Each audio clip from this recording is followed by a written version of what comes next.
Newly empowered Chinese President Xi Jinping has reached out to North Korean leader Kim Jong-un in an apparent bid to promote stable ties with the isolated country days ahead of a visit to the region by U.S.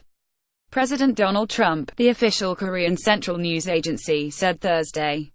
Xi was replying to a congratulatory message from Kim on the successful conclusion of the Chinese Communist Party's twice-a-decade Congress last week, where the Chinese leader was widely seen as cementing his grip on power. "I wish that under the new situation the Chinese side would make efforts with the DPRK side to promote the relations between the two parties and the two countries to sustainable soundness and stable development, and thus make a positive contribution to defending regional peace and stability and common prosperity," Xi wrote in the message, dated Wednesday, according to the KCNA dispatch.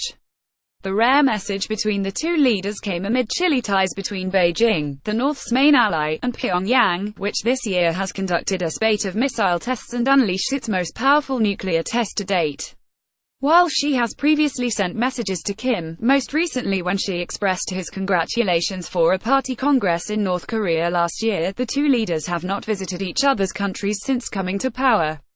China's close ties to the North have been strained since leader Kim ordered the execution in 2013 of his uncle Jang Song-thaek, who had been the key conduit between the two countries. Jang, who had been a strong proponent of Chinese-style economic liberalizations to reboot the moribund North Korean economy, was executed on charges of treason. Since then, Beijing and Pyongyang, famously characterized as being close as lips and teeth, have moved even further apart after China joined the US, Japan, South Korea and others in ramping up the toughest United Nations sanctions to date.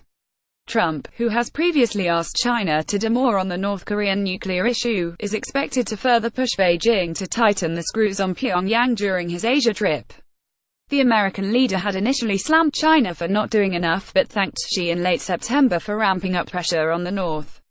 Pyongyang has reacted furiously this courting of China by the US president. "These brown-nosing words are utterly sickening and disgusting," KCNA said in an English-language commentary Tuesday. Trump's wild outbursts are just the hysteric spasmodic symptom of his discomfort and fear after finding that his strategy does not work on the DPRK and the DPRK is getting stronger. Instead, it added, using the formal name for North Korea, incompetent ones are apt to make a false show of power, the commentary went on. Now it is high time that the US pondered over the might of the DPRK's state nuclear force.